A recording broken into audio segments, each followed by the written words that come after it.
Hello everyone, আসসালামু আলাইকুম। কেমন আছেন সবাই? আশা করছি সবাই ভালো আছেন আর আমি আলহামদুলিল্লাহ অনেক ভালো আছি। তা আবারও চলে আসলাম নতুন একটা ভিডিও নিয়ে। আজকে আমি আপনাদের সাথে ডিফারেন্ট একটা ভিডিও শেয়ার করতে যাচ্ছি।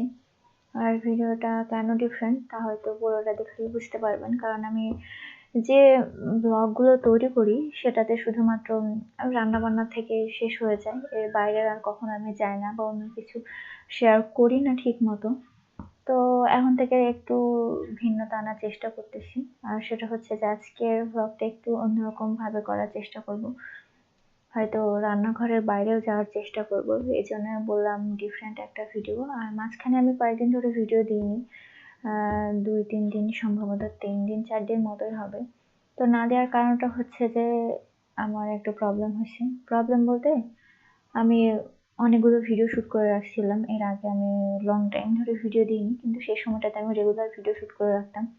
যে পরবর্তীতে এডিট করে দিয়ে দেব। বাট একটু প্রবলেমের কারণে হয়তো দেয়া হয়েছিল না। তো এখন থেকে ভাবছিলাম যে মাঝখানে যে একদিন গ্যাপ পড়ে যাবে সেদিন হয়তো আমি করে দেব।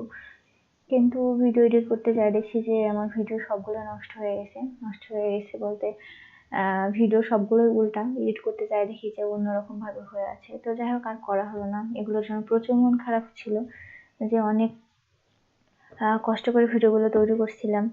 ভিডিও করছিলাম অনেক সময় ঘুরতে যাই হয়তো সবকিছু ঠিকমতো না দেখে না শুনে আমি সারাক্ষণ ভিডিও নিয়ে ব্যস্ত হয়ে থাকতাম, ভিডিও করা নিয়ে। তো যাই হোক সবগুলো নষ্ট হয়ে গেল এজন্য খুব মন খারাপ। তাই রাগ করে ২-৩ দিন ধরে ভিডিও দিইনি যে ধুর আর ভিডিও করব না। কিন্তু না, সবসময় তো সব জায়গাটায় রাগ করলে চলে না। তাই জন্য আবার নতুন করে শুরু করছি। তো আজকে আবার নতুন ভিডিও করে আবার দিতেছি। এর জন্য একটু মন খারাপ ছিল। তো যাই হোক সেটা নিয়ে ভাবলে আর হবে না, যেটা হবার সেটা হয়ে গেছে। এখন থেকে সবকিছু কাজে সাবধানতা অবলম্বন করা লাগবে। এরকম ভিডিও তৈরি করার ক্ষেত্রে এরকমটা আমারও অনেক ক্ষেত্রে হয় যে হচ্ছে যে ভিডিও তৈরি করছি বা এরকমটা সময়ে ল্যাপটপের চার্জ শেষ, ল্যাপটপ বন্ধ হয়ে যায়, আমার সবকিছু হারায় গেছে। আবার নতুন করে এডিট করছি। আবার ভয়েস ওভার দেওয়ার সময় হয়েছে যে দেখছি যে চার্জার লাগায় রাখছি, এক্সট্রা একটা সাউন্ড আসছে, বাইরে থেকে নয়েজ আসছে, এরকমটা হয়েছে। এরকমটা মানে প্রায় হয় আমার সাথে। তখন এর জন্য মাঝে মাঝে রাগ হয়, আবার মাঝে মাঝে ঠিক হয়, মানে বুঝি না। এর জন্য ইয়ে হয়। তো যাই হোক আমি হচ্ছে যে আমার রান্না তো শুরু করে দিয়েছি। এটা হচ্ছে দুপুরের জন্য তৈরি করতেছি। আজকে বেশি কিছু করব না, শুধুমাত্র গরুর গোশত রান্না করব। আর আমার হচ্ছে যে সকালে রান্না করা ছিল যেগুলো, সে সবজি, মাছের তরকারি সে সবগুলোই আছে। তো এজন্য আমি আর এক্সট্রা আরেকটা কিছু করতে যাচ্ছি না। কারণ বেশি করে রান্না করলে হয় কি রান্নাগুলো রয়ে যায় আর হচ্ছে নষ্ট হয়। তো চাচ্ছি না যে খাবার নষ্ট হোক। বাসা থেকে সবাই অনেক বকাবকি করে খাবার নষ্ট হলে। ওই জন্য আর অন্যদিকে যাচ্ছি না। আর তাড়াহুড়া করে রান্না তাড়াহুড়া যদিও করছি না আমি, তবে চেষ্টা করব তাড়াতাড়ি করে করার। কারণ আজকে একটু বিকেল বেলা বাইরে যাওয়ার কথা আছে। ভাইয়া বলেছে বাইরে নিয়ে যাবে। এজন্য একটু রান্না-টান্না করে কমপ্লিট করে রাখবো। আর আমার এরকমটা হয় কি যে ঠিকমতো টাইম মেইনটেইন করতে আমার ঝামেলা হয়ে যায়। হয়তো দুপুর করলে সন্ধ্যা হয়ে যায়। বা যেদিনটা চায় যে বিকেলের দিকে বের হবো সেই সময়টাতে হয়তো এটা করছি সেটা করছি করতে করতে সময় অনেকটা পার হয়ে গেছে। সন্ধ্যা হয়ে যায়। আবার যদি সন্ধ্যার কথা বলি তখন রাত হয়ে যায়। এরকমটা হয়ে যায়। এজন্য ভাবছিলাম যে দেখা যাক কি করা হয়। যদি এরকমটা কখনোই সম্ভব হয় না যে সময় মতো কাজ করার, তাই জন্য আজকে ভাবলাম যে দেখা যাক আজকেও হয় নাকি। তো জানি না হবে কিনা সবকিছু। তারপরেও করতেছি। তো আমার রান্নাটা তুলে দিয়েছি। আর এখানটাতে আমি পানি হচ্ছে অল্প সামান্য একটু পানি দিয়েছি, আধা কাপেরও কম। তো খুব অল্প তাপে হচ্ছে যে রান্না করবো, এই জন্য আমার বেশি পানি না দিলেও চলবে। আর আমি পানিটা দিয়ে দেবো ওই যখন মাংস সেদ্ধ করার একটা সময় আসবে, মাংস কষানো হয়ে যাবে, সেই সময়টাতে হচ্ছে যে আমি পানি দিব, দিয়ে সেদ্ধ করবো। এই জন্যই আমি খুব একটা বেশি পানি দিই না। আর এদিকে তো আমার আবারও ঢাকনা দিয়ে নাড়াচাড়া করে দিতে হবে। তো একটু সময় নিয়ে রান্না করলে আর কি রান্নাটা অনেক সুন্দর হয়, অনেক ভালো লাগে খাইতে।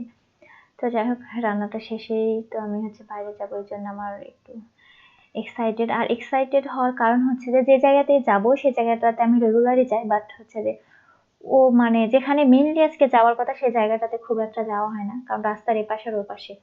তো ভাই আমাকে বলছে যে সারপ্রাইজড হয়ে যাবে ওখানে গেলে। তো তাই জন্য একটু বেশি এক্সাইটেড আমি। যে দেখা যাক কি জিনিস আর কি জন্যই আমি মানে এরকম ইয়ে হয়ে যাব। সেইজন্য আমি আরো বেশি ইয়ে করতেছি। তো আমার রান্নাটা শেষ করে আমার আরো যে কাজগুলো আছে সেগুলো হচ্ছে যে আমার একে একে সবকিছু করা লাগবে। আর আমার মেজো ভাইও আসছে বাসায়, এজন্য করতেছি যে হয়তো ও গেলে যাবে, নয়তো আমি আর ভাইয়া যাব, গিয়ে করব। আর রান্নাটা আমার তো প্রায় কমপ্লিট না, আমার মাংসটা কষানো হয়ে গেছে। আর একটু করে তারপর আমি মাংস সিদ্ধ করার জন্য পানি দিয়ে দেবো। আর মাংসতে আলু বা অন্য কোনো সবজি অ্যাড করব না, কারণ বাসাতে এটা কেউ পছন্দ করে না, শুধুমাত্র আমি ছাড়া। আর আমাদের বাসাতে আলুটাও কেউ পছন্দ করে না, শুধু আমি নিজে মাতাব্বরি করে হচ্ছে যে আলুটা ওর মধ্যে দিয়ে দিই, অনেক সময় গোশতের মধ্যে, মাছের মধ্যে, যাই হোক এগুলোর মধ্যে আমি আসলে দিয়ে দিই, কিন্তু এটা বাসাতে কেউই পছন্দ করে না। আর আমি ভাবছিলাম আজকে একটু হালকা ঝোল করব মাংসটা, কিন্তু জানি না করব কিনা, কারণ ঝোল করাটা বারণ আছে। তো তারপরও দেখা যাক কি হয়, তবে আমার ইচ্ছা আছে একটু ঝোল করবো। এরকম সময় অনেক হয়ে যায় যে ঝোলটা মরে যায়, সেই সময়টাতে আমি নামাচ্ছি, তো কোনো কিছু আর করার থাকে না। তো আজকে দেখা যাক কি হয়। আর আমি অনেক সময় হয়ে যায় কি, মানে রান্না করতে করতে অন্য কাজে বিজি হয়ে যায়, হয়তো ফোন নিয়ে করতেছি বা অন্য জায়গায় অন্য কাজ নিয়ে ব্যস্ত হয়ে গেছি, এই জন্য হয়তো থাকে না। যদিও রান্না করার সময় অন্য কোনো কাজ থাকলে সেটাকে অফ রাখাটাই বেশি ভালো, তাহলে হয়তো রান্নার দিকে খুব একটা মনোযোগ থাকে না। কিন্তু আমার অন্য কোনো কাজ না থাকলেও অনেক সময় হয় যে ফোন নিয়ে চাপাচাপি করছি আর আমি এরকম ভাবে রান্না করছি, সেই সময়টাতে অনেকটা ঝামেলা হয়ে যায়। এজন্য একটু চেষ্টা করা দরকার যাতে রান্নার সময় একটু মন দিয়ে রান্না করা হয়। এরকম অনেক সময় আমার হয়েছে, ফোনে ঘাটাঘাটি করছি, দিয়ে তরকারি পুড়ে গেছে। তো যাই হোক, এখানে আমার রান্নাটা হয়ে গেছে। আমি এরকম ভাবে একটু ঝোল রাখবো, যদিও ঝোলটা থাকবে না, কারণ হচ্ছে মাংসটা ঠান্ডা হলে ঝোলটা শুষে নেবে মাংসতে, এই জন্য এতখানি রাখার। তারপরেও ঝোলটাও বেশি নাই, তো দেখা যাক কতটুকু ঝোল রয়ে যায় এখানটায়। তো আমি এখানে টালা জিরার গুঁড়া দিয়ে দিয়েছি, আর অন্য কোনো কিছু দিইনি। আর জিরা গুঁড়াটা দিলে হয়তো আর যে স্মেলটা থাকে আমার অনেক পছন্দ, খুবই ভালো লাগে এই স্মেলটা। তো যাই হোক, এখন আমি যেটা করব সেটা হচ্ছে ঢাকনা দিয়ে ঢেকে চলার পরে রেখে দেবো, রেখে আমি আমার খাবারের জন্য অন্য যে প্রিপারেশনগুলো সেগুলো নেব। সেটা হচ্ছে এখানে আমি শশা নেব। আর শশাটা হচ্ছে যে আমি এমনিতেই খাই, বাট হচ্ছে যে ভাতের সঙ্গে খাইতে খুব একটা ভালো লাগে না, কিন্তু আমার ভাই, মেজো ভাই, ও খাবে, ও প্রচুর শশা পছন্দ করে, ওই জন্য আসলে করা। তো যাই হোক, সবাই পছন্দ করে শুধু আমি ছাড়া। আর গ্রামের বাসা হলে তো কোনো কথাই নেই, সব জায়গাতে মানে সকাল দুপুর রাত সবসময় শশাটা এটা চলে। বিশেষ করে মা প্রচুর পরিমাণে এটা পছন্দ করে। এরকম সময় হয়েছে যে মা রান্নাঘরে আছে, বলে দিচ্ছে যে এটা তৈরি করে নে, তখন হয়তো করে নিয়েছি। তো যাই হোক, আমার এটা কাটাকুটিও শেষ প্রায়। আর এখন আমি যেটা করবো সেটা হচ্ছে যে দেখবো যে আমার মাংসটার কি অবস্থা, মাংসটা কেমন মানে হয়ে গেছে। তো এই তো, মাংসর ঝোল তো একটুও নাই, আর যে এত তেল ভাসতেছে উপরে, মাংসতে মনে হলো না যে তেল ছিল, তাও হয়ে গেছে। তো যাই হোক, খাওয়া দাওয়া শেষ করে এখন যেটা করবো, বাইরে চলে যাব। তো বাইরে চলে আসছি, এটা হচ্ছে সন্ধ্যার সময়, মানে মাগরিবের নামাজের পর, মাগরিবের নামাজ পাশে পড়ে বের হয়েছি। আর এই সময়টাতে আমার অনেক ভালো লাগে, বিশেষ করে এই সময়টা খুবই পছন্দ। আর রিক্সাতে চড়তে আমার অনেক ভালো লাগে।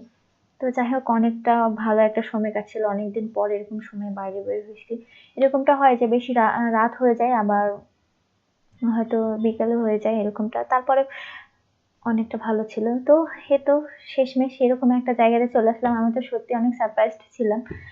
আর এখানে আসা আমার অনেক মানে অবাক হয়ে গেছি যে এত সুন্দর সুন্দর জিনিস এই জায়গাটাতে। এখানে আসা হয়, বাট এটা হচ্ছে রাস্তার অপোজিটে ছিল, আমি যেখানে আসি তার অপোজিটে, কারণ এটা হচ্ছে স্বপ্ন সুপার শপের অপোজিটে। আমার সত্যি অনেক ভালো লাগছিল দেখে। তো যদিও এসব জিনিসগুলো আমি খুব একটা কিনি না, এই জুয়েলারি, এইগুলা কানের দুল, এগুলো আমি পছন্দ করি, বাট এগুলো কখনো আমি ব্যবহার করি না, খুব কম সময়। আমি ছোটবেলায় যাই হোক স্বর্ণের যেগুলো ব্যবহার করতাম, কিন্তু এখন আর সেগুলোও করি না। আমার অনেক ফ্রেন্ডরা আমাকে অনেক বলে যে ছেলে মানুষের মতো হয়ে থাকিস কেন, কানে দুল টুল এগুলো পরিস না কেন, এরকম সময়। তারপর আমার খুব একটা যেন ভালো লাগে না। ভাই অনেক সময় আমাকে অনেক চুড়ি কিনে দেয়, প্রচুর পরিমাণে আমার চুড়ি আছে যেগুলো আমি পরিও না, মানে হয়তো হাতে ঢুকাই আমি আবার বের করে রেখে দিছি, এই জন্য ভাইয়া খুব রেগে যায়। তো যাই হোক, আজকে আমি এরকম ভাবে দেখছিলাম, আর তো ভাইয়া অনেকগুলো জিনিস আমার জন্য নিয়েছে, পরবর্তী ব্লগে ওগুলো আমি শেয়ার করব। তো খুবই ভালো লাগছিল দেখে, নেক্সট টাইমে চেষ্টা করবো জিনিস ব্যবহার করা নিয়ে। তো এখন আমি জুতার দোকানে চলে আসছি, আমি আছি, ভাই আছে। সেটা হচ্ছে আজকে কিছু জুতা নেওয়া লাগবে, আমার জন্য নেওয়া লাগবে, ভাইয়ার জন্য, আম্মুর জন্য। তো এই জুতাটা আমার পছন্দ হয়েছিল, ভালোই লাগছিল দেখে, কিন্তু ভাইয়ার পছন্দ ছিল না। ভাই এগুলো বলছে যে এগুলো ঠিক না। তারপরে আমার এরকমটা নিলে হয় কি, ওই কাপড়ের সাথে বেঁধে উপরে যে স্টোনগুলো ওগুলো উঠে যায়। তো দামও খুব একটা বেশি ছিল না, 900 কত টাকা যেন দাম ছিল। তো এগুলো দেখছি আমি, যে ভাইয়া বলছে যে পছন্দ করো, কোনটা ভালো লাগে তোমার। তো যাই, আমার একটাও পছন্দ হচ্ছিল না, কারণ এর আগেও এগুলো ছিল, এর আগেও আসছিলাম। তো ওদের জিজ্ঞেস করলাম আমি ওখানকার যারা ছিল, তো বলছে নতুন কালেকশন আসতে আরো দেরি হবে, আর যেহেতু কোভিড-19 এর কারণে কোনো নতুন শিপমেন্ট তাদের আসতেছে না বলছিল, এখন তারাই ভালো জানে। আর এই কালেকশন গুলো অনেকদিন থেকে অনেকটা কেমন যেন হয়ে গেছে দেখে মনে হলো। তো যাই হোক, আমি আর কোনো কিছু না জানাই, না ইয়ে করে দেখছিলাম। তো ভাবলাম যে একটু ভিডিও করে নিই, সবাই শপিং করছে আর আমি এদিকে ভিডিও করতেছি অন্য সাইডে। তো ওইদিকে জুতাগুলো আছে যেগুলো আগেও ছিল।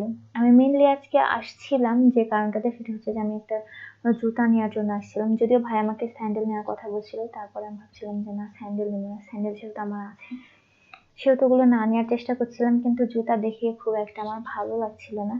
তো হচ্ছে যে এই জুতাটা আমার পছন্দ ছিল, কিন্তু এটা আমার সাইজের ছিল না, আমার পায়েটা ছোট হবে এজন্য আমি আর না নিয়েই অন্যদিকে যাচ্ছিলাম, অন্য কিছু দেখার চেষ্টা করছিলাম।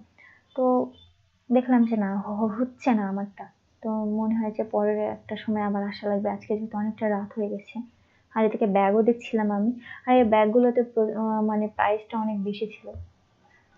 ছিল বলতে ভালো জিনিসের দামটা একটু বেশি হয়, যদিও আমি এটাই ঠিক আমার মনে হয়। কারণ হচ্ছে যে এগুলো অনেকটা সময়ও চলে যায়। আমার লাস্ট আমি একটা ভাই আমাকে ব্যাগ নিয়ে দিয়েছিল, সেটা হচ্ছে সম্ভবত ব্যাগটার প্রাইস 4000 দাম ছিল, ডিসকাউন্টে 3000 টাকায় পাওয়া ছিল। আমি হিউজ ইউজ করছি, রেগুলার রাফ ইউজ করছি, আমার প্রতিদিন কলেজে নিয়ে যেতাম। তারপরে এখন পর্যন্ত নষ্ট হয়নি, এখনো ওরকমই আছে, কালারটা একটু কেমন যেন হয়ে গেছে, আর প্রচুর পরিমাণে ভারী ছিল, এই জন্য ক্যারি করতে প্রবলেম হতো। তো পরবর্তীতে আমি যে ব্যাগগুলো নিয়েছি পাতলা পাতলা, এখন আর সেই আগের ওরকম মতো ভারী ব্যাগগুলো পাওয়া যায় না।